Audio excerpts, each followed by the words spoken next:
हाजीपुर में हम हैं सादात ब्लॉक के अंतर्गत ग्राम सभा अकबरपुर में।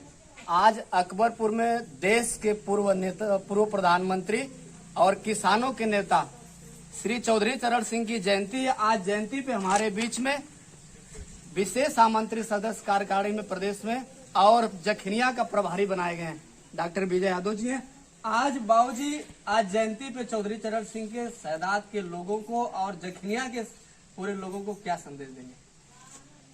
चौधरी साहब की जयंती पर चौधरी साहब को नमन करते हुए मैं यही संदेश देना चाहता हूं कि इन्होंने जो काम किया है किसानों के लिए, जो काम किया है नौजवानों के लिए, उसको याद करते हुए उनकी स्मृति में उनके जन्मदिन पर उसको आगे बढ़ाने का काम करें।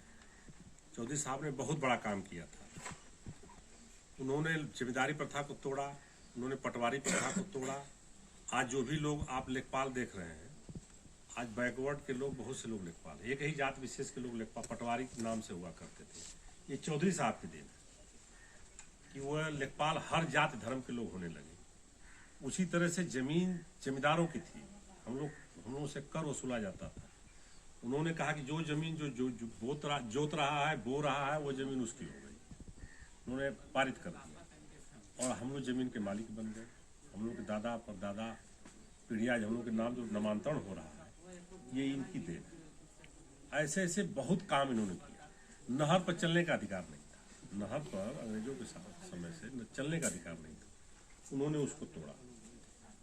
ये अनाज पर आयकर लगता, उन्होंने उसको समाप्त किया। ऐसे ऐसे तमाम ऐतिहासिक कार्य उन्होंने किया जिसे हम लोग आज के दिन याद करेंगे और उसको अपने जीवन में लागू करने का प्रयास करेंगे और बताएंगे अपने नौजवानों को कि चौधरी साहब को, अपने महापुरुष को आप याद करिए, उनके इतिहास को पढ़िए, उनके बहुत बड़े अर्थशास्त्री थे, उनके बताए हुए सिद्धांत पर आप चलिए, आप हमेशा आगे बढ़ेंगे, आप अच्छे रहेंगे।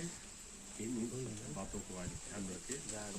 अरे जन्मदिन मनाया जाए। जखनिया का प्रभारी बनाया गया। जखनिया एक इतिहास रचती है समाजवादी, हर समय में जब जब चुना हुआ है। प्रभारी कितनी मजबूती से संगठन होगा और 24 क्या इतिहास रचेगा? 24 में हम लोग सरकार बनाएंगे, भारतीय जनता पार्टी को हटाएंगे। अगर नहीं हटाएंगे तो संविधान समाप्त हो जाएगा।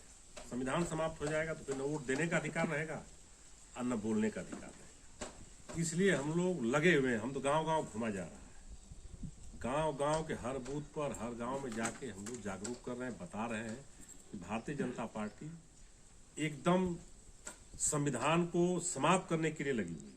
आरक्षण समाप्त हो गया, देख रहे हैं आप, सब प्राइवेट हो गए, आरक्षण समाप्त हो गया। लड़कों, जो हमारे नौजवान साथी हैं, वो नौकरी नहीं पा रहे, बेरोजगार होकर घूम रहे, पढ़ना नहीं चाहते हैं। पढ़ाई करके क्या करेंगे? ये सवाल करें तो पढ़ के क्या करेंगे? नौकरी दिए नहीं। इन सारे मुद्दों को ले जा करके और अपनी समाजवादी पार्टी की सरकार में जो भी कार्य किए गए थे उनको हम लोग बता रहे हैं, जागरूक कर रहे हैं। और 24 में किसी भी सूरत में सरकार हम लोग बदल देंगे। समाजवादी पार्टी का सांसद यहाँ जीतेगा। 27 में फिर चुनाव होगा तो समाजवादी पार्टी का ही विधायक जखनिया में जीतेगा। जिस तरह से हर जिले में धरना प्रदर्शन कल रहा और प्रदेश अध्यक्ष और राष्ट्रीय अध्यक्ष जी का आदेश रहा, 146 सांसदों की जो निलंबन हुआ है, तो उनमें उनके भी सांसदों में गाली हो रही है, सांसदों में धमकी, लेकिन वो नहीं। जिस तरह से सांसदों पर कार्रवाई बोलने पर हो जा रही है, इस पर क्या संदेश देंगे? कैसे लोकतंत्र बचेगा? बाबा साहब का संविधान कैसे बचेगा? जिस सांसद में मोदी जी ने कहा था कि एक चूटी भी नहीं रेंग सकती, उसमें बच्चे बेरोजगार के लिए जाते हैं, उन्हें आतंकवादी कह दिया जा रहा है। किस तरह से?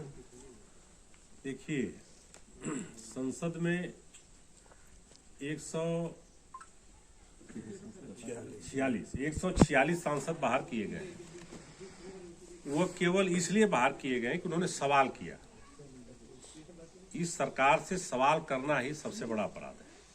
उन्होंने सवाल कर दिया कि संसद भवन में ये कहां से आ गए।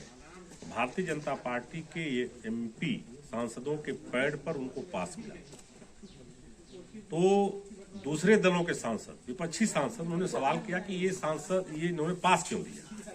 अगर उनके पास ये आतंकवादी किस्म के लोग हैं, ये बिना वहां आंसू गैस लेके गए हैं, अगर बम लेके जाते तो क्या होता, हथियार लेके जाते तो क्या, सांसद भाग रहे इधर उधर, घबरा गए थे।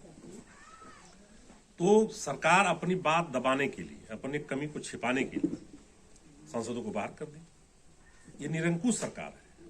अंग्रेजों के बाद ये दूसरी अंग्रेजों की सरकार है। भारतीय जनता पार्टी अब आवाज को दबाने के लिए कहीं भी पहुंच सकती है। रोजगार देख लीजिए, रोजगार बेरोजगारों पर लाठीचार्ज की जा रही है। भारतीय जनता पार्टी कहती है कि महिलाओं का हम सम्मान करते हैं। हमारी महिलाएं, हमारी बेटियां गई थी उत्तर प्रदेश से सरकार से रोजगार मांगे, आपने देखा होगा, उनको टांग टांग के ले गए लोग, हमारे पुलिस के जवान। तो भारतीय जनता पार्टी आपको काम नहीं करने देगी, सुकून से नहीं रहने देगी। आप सवाल करेंगे तो जेल जाएंगे। इसी को जागरूक करने के लिए कल धरना प्रदर्शन था, बताने के लिए कि हमारे सांसद बाहर किए गए, उनको बहाल किया।